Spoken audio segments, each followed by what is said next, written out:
महाराष्ट्रातले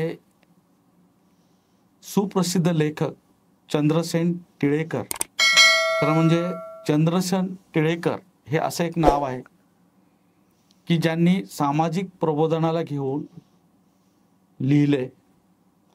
साधारणतः 25 ते 30 पुस्तकं त्यांची प्रकाशित आहेत आणि महाराष्ट्रातल्या नामवंत प्रकाशकांनी ती प्रकाशित केलेली आहे.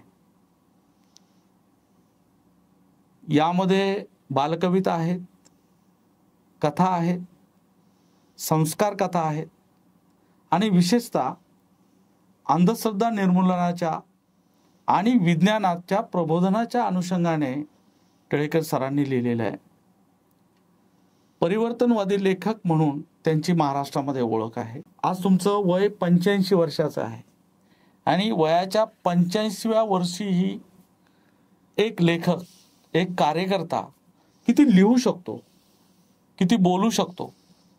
तर आमच्यासारख्या तरुणांना तुम्ही काय सांगाल? तुम्ही किती लिहिलंय? तुमच्या लेखनाचा प्रवास कसा झालेला आहे? धन्यवाद मित्र. हो, मी तसा बहुजन समाजातला, त्यामुळे आणि त्यातून माझं बालपण गेलं बायकाळ्यासारख्या एका गिरण गावामध्ये. मी तिथे लायब्ररी नावाचा प्रकार मैलोन मैली तुम्हाला दिसणार नाही.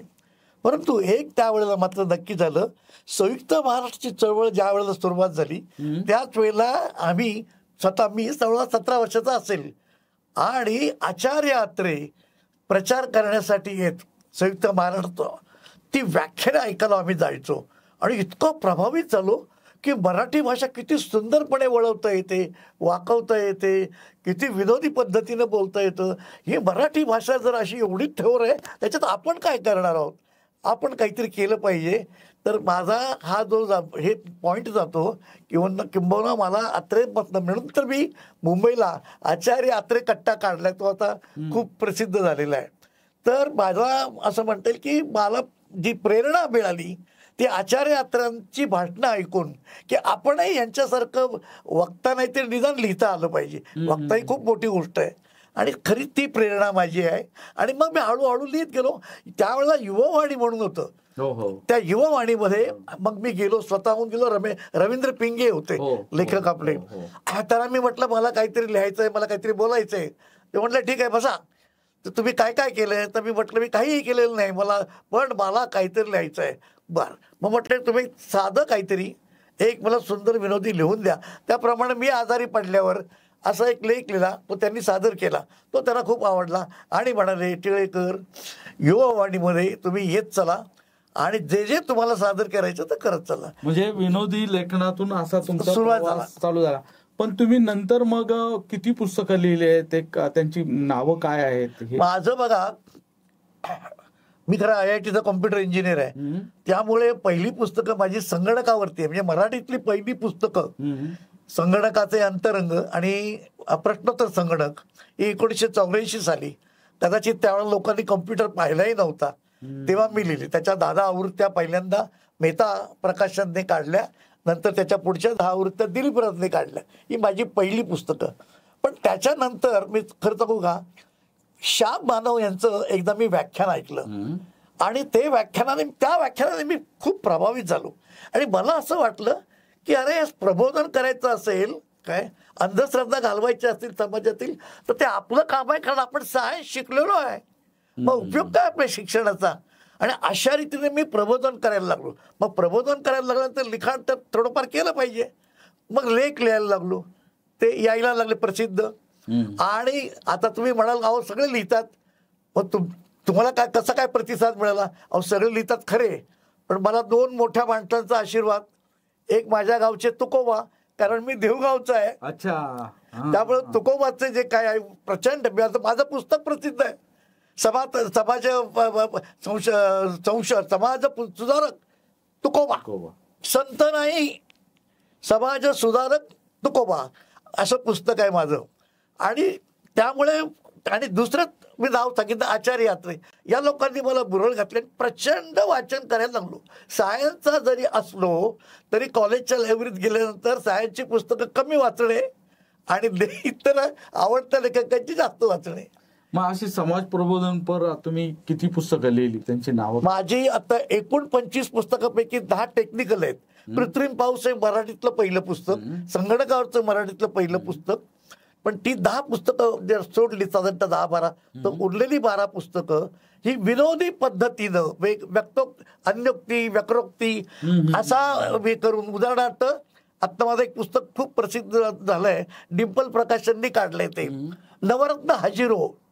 म्हणजे त्यात काय केलंय, 9 समाज सुधारकांना कोर्टात बोलवलं आणि त्याच्यावर खटला भरलाय. त्याला इंग्लिशमध्ये मॉक ट्रायल्स म्हणतात. खटला काय भरलाय, आमचं बरंच चाललं होतं, तुम्हाला कोणी सांगितलं आम्हाला सुधारणा करायला आमच्यात? आम्ही कधीच सुधारणा नाही. त्याच्यामध्ये राजाराम मोहन आहेत, ज्योतिबा फुले आहेत, त्याच्यामध्ये आपले पु ल देशपांडे आहेत, तुकोबा आहेत, ही सगळी 9 त्याच्यामध्ये. म्हणजे समाज सुधारकांनी जो काही विचार दिला त्याचं कृतीशील आचरण आजच्या समाजात होत नाही, आणि म्हणून त्या अनुषंगाने तुम्ही ते लिहिलेलं आहे. मग मी तुकोबाच्या गावचा जर असेल, तुम्ही संत म्हणा त्यांना, हो, पण आमच्या दृष्टीने ते समाज सुधारक आहेत. मग माझं काय हे लागत नाही का काहीतरी, मी त्यांचं काही देणं लागत नाही का? म्हणून मी प्रबोधन केलंच पाहिजे ना कोणत्याही परिस्थितीमध्ये. तुम्ही लहान मुलांच्या संदर्भात पण लिहिलं आणि खूप वेळ. त्याचं असं झालं की दिलीप राजने माझी खूप पुस्तकं काढलेली आहेत.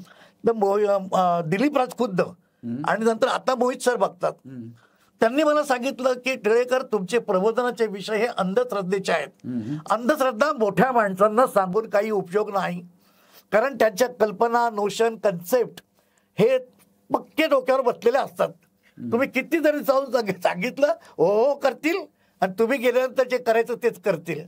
त्यापेक्षा हे तुमचे चांगले विचार, अंधश्रद्धा निर्मूलनाचे, हे तुम्ही कुठे रुजवले पाहिजेत? उमलत्या पिढीमध्ये. आणि म्हणून तुम्ही आता बालवाङ्मयाकडे, तोपर्यंत मी बालवाङ्मय लिहिलं नव्हतं, आणि माझ्या मते आता सगळ्या प्रकाशकांना बालभारतीने एक काहीतरी हे पाठवलेलं आहे की यापुढे बालसाहित्यामध्ये, मग बालनाट्य असेल, बालकथा असेल, त्याच्यामध्ये परी, राक्षस, देव, भूत या गोष्टी असता कामा नयेत. मग काय असलं पाहिजे, विज्ञानाने जी प्रगती केली ते त्याच्यामध्ये रिफ्लेक्ट झालं पाहिजे, तुमच्या वाङ्मयामध्ये आलं पाहिजे, त्याचं प्रतिबिंब पडलं पाहिजे. मग मी तुम्हाला सांगतो, तुम्हीच माझी जी ई बुक केलेले आहेत 2, विज्ञानाची किमया आणि विज्ञानोबा तुम्हाला संगती, त्याच्यात काय विषयावरती कविता लिहिल्यात? मोटर. मोटर कुठं नसते, मोटर फॅनमध्ये असते, मोटर विमानात असते, मोटर जहाजामध्ये असते, मोटर टेप रेकॉर्डरमध्ये असते, मोटर वॉशिंग मशीनमध्ये असते. ती मोटर म्हणते जळी तळी काष्टी पाष्टी मी मोटर. त्याच्यानंतर मी मिक्सरवर लिहिली. मिक्सर म्हणजे जातं की पूर्वी दळत होतं, तर तो सांगतो की तुमच्या युगातलं, आता मी नवीन युगातलं दळण दळणारं जात आहे, तर मिक्सरवर लिहिलं. आणि नंतर अर्थात समाज सुधारक काही घेतले की शास्त्रज्ञ, की ज्यांनी हे शोध लावले. अशा रीतीने मी याच्याकडे वळलो आणि मला खूप उत्तम असा प्रतिसाद. आज जवळजवळ माझ्या विज्ञानोबा तू माझा संगती, न्यूटन आणि बालकविता ते पण आहे काय, आणि हे तुम्ही आता तिसरं ते विज्ञानाची किमया, यांच्या इतका उत्तम प्रतिसाद मला मिळाला आहे. आणि मी ते माझ्या ऑडिओ ह्याच्यावर जाऊन, फेसबुकवर जाऊन त्या कविता सादरही केलेल्या आहेत. मला विनंती करायची पालकांना की महिन्यातनं एक तरी बालकविता, बालकथा, बालनाट्य हे तुम्ही पुस्तक विकत घेऊन मुलांसमोर बसलं पाहिजे आणि मुलांना ती वाचून दाखवली पाहिजे. जर तुम्ही गोडी मुलांना याच वयात नुसतं वाचण्याची नाही, पण चांगलं वाचण्याची, मी जे म्हणतो चांगलं वाचण्याचा अर्थ विवेकवादाला धरून लिहिलेलं, बुद्धिप्रामाण्यवादाला लिहिलेलं, म्हणून मगाशी म्हटलं भूत नाही, परी नाही, असल्या गोष्टीचं नसलेलं तुम्ही वाचून जर दाखवलं आणि तरुण लहानपणात जर वाचनाची गोडी लागली तर तुम्हाला पुढे वाचन संस्कृती बिघडली हो, राहिली नाही हो, असं काही बोलण्याची गरजच पडणार नाही. मग आता त्यांना एक व्यसन आहे वाचनाचं, ते वाचल्याशिवाय ही मुलं राहणार नाही. वाचन संस्कृती वाढवायची असेल, विशेषतः बहुजन समाजाला हात जोडून सांगतो, आता आपला धार्मिक जल्लोष फार झालाय. राग येऊन नका देऊ, इथे वारी हे, तिथं काय उत्सव चाललाय, तिथं काय, त्याच्यामध्येच बहुजन समाज मशगूल झालेला आहे. त्याचं सांस्कृतिक साहित्यिक या विश्वाकडे लक्षच नाही आहे. तुमचा खरा विकास होणार आहे ना, तो सांस्कृतिक आणि साहित्यिक याच्यामधून होणार आहे.